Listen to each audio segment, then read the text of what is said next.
வணக்கம். இன்றைக்கி நம்ம என்ன பார்க்க போகிறோன்னா பால்கோவா ரெசிபி. எப்படி வீட்டிலே செய்யலாம் பால்கோவா. ரொம்ப சிம்பிளாக செய்யலாம், டக்குன்னு செஞ்சிடலாம். டக்குன்னு செய்யலாம்னு சொல்ல முடியாது, கொஞ்சம் டைம் எடுக்கும்.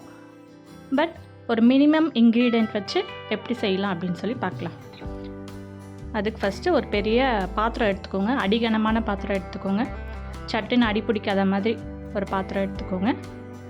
அதில் பால் ஊற்றிக்கோங்க. நீங்கள் எவ்வளோ செய்கிறீங்களோ அதுக்கேற்ற மாதிரி 1/2 லிட்டருனா 1/2 லிட்ரு இல்லை 1 லிட்டருனா எடுத்துக்கோங்க. ஃபஸ்ட் டைம் செய்கிறதா இருந்தால் நீங்கள் 1/2 லிட்டர் வச்சு ட்ரை பண்ணுங்கள். ஏன்னா 1 லிட்டர்னா அது ரொம்ப டைம் எடுக்கும் வத்துறதுக்கு. அதனால் உங்களுக்கு இது எதுக்கு நம்ம ஆரம்பித்தோம் அப்படின்ற மாதிரி ஆகிடும்.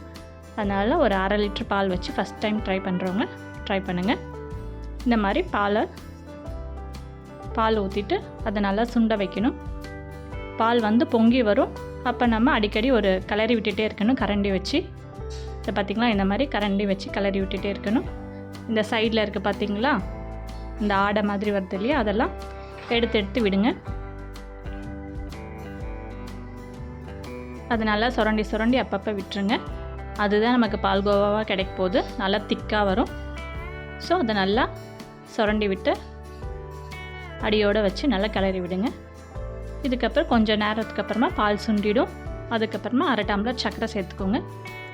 1/2 லிட்டர் பாலுக்கு ஒரு சின்ன டம்ளரில் 1/2 டம்ளர் அளவுக்கு சர்க்கரை அதையும் சேர்த்து நல்லா மிக்ஸ் பண்ணி விடுங்க. வேறு எதுவுமே இல்லை, வெறும் பால் சர்க்கரை 2 பொருள் தான். அதை வச்சு ஒரு டேஸ்டியான ரெசிபி. ஒரு 1/2 hour தான் அங்கே டைம் எடுக்கும். கடகன்னு செஞ்சிடலாம். நீங்கள் பக்கத்துலேயே இருந்து கிளறி விடுறதா இருந்தால் கொஞ்சம் ஃப்ளேம் அதிகமாக வைங்க. பால் பொங்கும் போது அதை சிம்மில் வச்சுருங்க.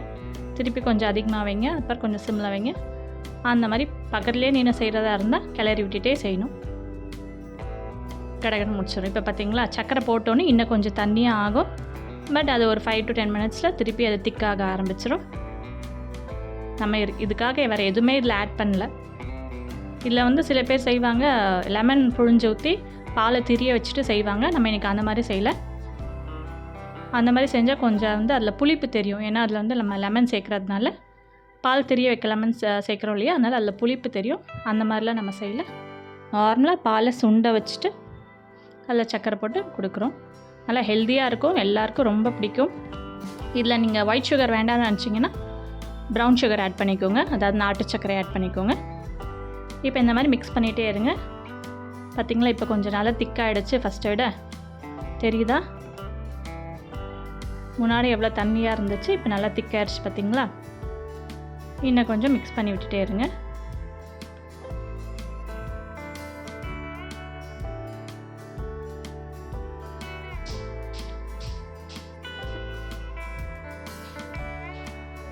மிக்ஸ் பண்ணிகிட்டே இருங்க.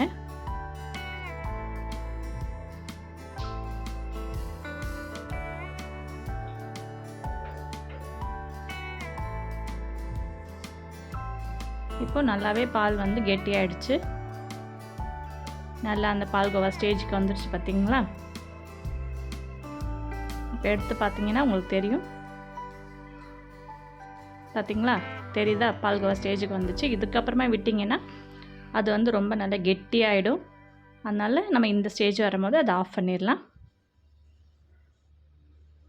மிக்ஸ் பண்ணி விட்டுட்டு அதை ஆஃப் பண்ணிடுங்க. இப்போ நீங்கள் இது இப்படியே சாப்பிட்றனாலும் சாப்பிட்லாம். இல்லைன்னா இதில் நம்ம கொஞ்சம் பாதாம், முந்திரி அதெல்லாத்தையும் ஆட் பண்ணிங்கன்னா இன்னும் கொஞ்சம் டேஸ்ட்டாக இருக்கும். ஸோ பார்க்குறவங்களுக்கும் ஓகே, இன்னும் ஒரு அட்ராக்டிவாக இருக்கும் குழந்தைங்களுக்கெலாம். ஸோ இந்த மாதிரி பாதாம் இருக்கு இல்லையா, அதை நல்லா க்ரஷ் பண்ணிவிட்டு அதை இது மேலாப்ப தூவி விடுங்க. அதுக்கப்புறம் ஒரு டெக்கரேஷனுக்கு 4 பாதாம் 3 முந்திரி வச்சுட்டு சர்வ் பண்ணுங்கள். ஸோ ரொம்ப சிம்பிளான ரெசிபி தான். இது உங்களுக்கு பிடிச்சிருந்ததுன்னா நம்ம சேனலுக்கு சப்போர்ட் பண்ணுங்கள், சப்ஸ்கிரைப் பண்ணுங்கள். மறக்காமல் இந்த வீடியோக்கு லைக் பண்ணுங்கள், கமெண்ட் பண்ணுங்கள், ஷேர் பண்ணுங்கள், சப்போர்ட் பண்ணுங்கள். தேங்க்யூ.